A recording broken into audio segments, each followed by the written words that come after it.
جناب محسن صاحب لکھتے ہیں کہ ابھی دل نے وہ زخم کھایا نہیں ہے، ابھی عشق کا لطف اٹھایا نہیں ہے۔ واہ واہ واہ، بہت اچھے۔ آگے آپ فرماتے ہیں کہ مچل دل اٹھا دیکھ کر حسن ان کا، جہاں میں جمال ایسا پایا نہیں ہے۔ یہ جو اوپر والا مصرع ہے نا، مچل دل اٹھا دیکھ کر حسن ان کا، اس کو تھوڑا اور بھی اس میں روانی پیدا کی جا سکتی ہے۔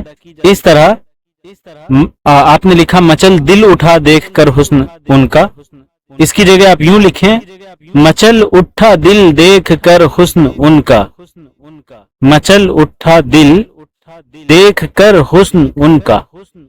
اور نیچے آپ نے لکھا جہاں میں جمال ایسا پایا نہیں ہے، یہ بھی اور اچھا ہو سکتا ہے اگر کوشش کی جائے۔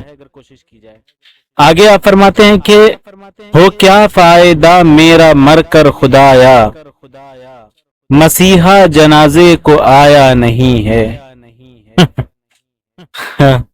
قضا میں اٹھا لو مزہ حسن جانا، ابھی کچھ مزہ مجھ کو آیا نہیں ہے۔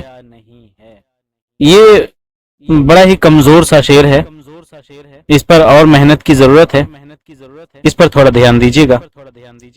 آگے آپ فرماتے ہیں کہ سوا تیرے در کے سوالی نے تیرے، سوا تیرے در کے سوالی نے تیرے، کہیں اپنے سر کو جھکایا نہیں ہے۔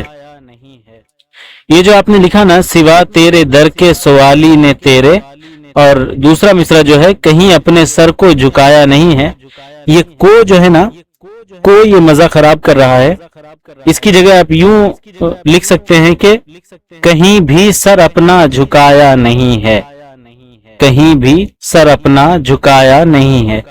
اور مقطع میں آپ فرماتے ہیں کہ پتہ وہ بتاتے ہیں منزل کا محسن، جسے خود نظر کچھ بھی آیا نہیں ہے۔ یہ مقطع آپ کا شتر گربا کا شکار ہے۔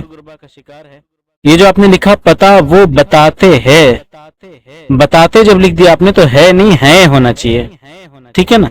اور اگر آپ یہاں پہ ہے لکھیں گے تو یہ جو دوسرا مصرع ہے تو اس میں جسے کی جگہ جنہیں جمع کا صیغہ لکھیں، جنہیں خود نظر کچھ بھی آیا نہیں ہے۔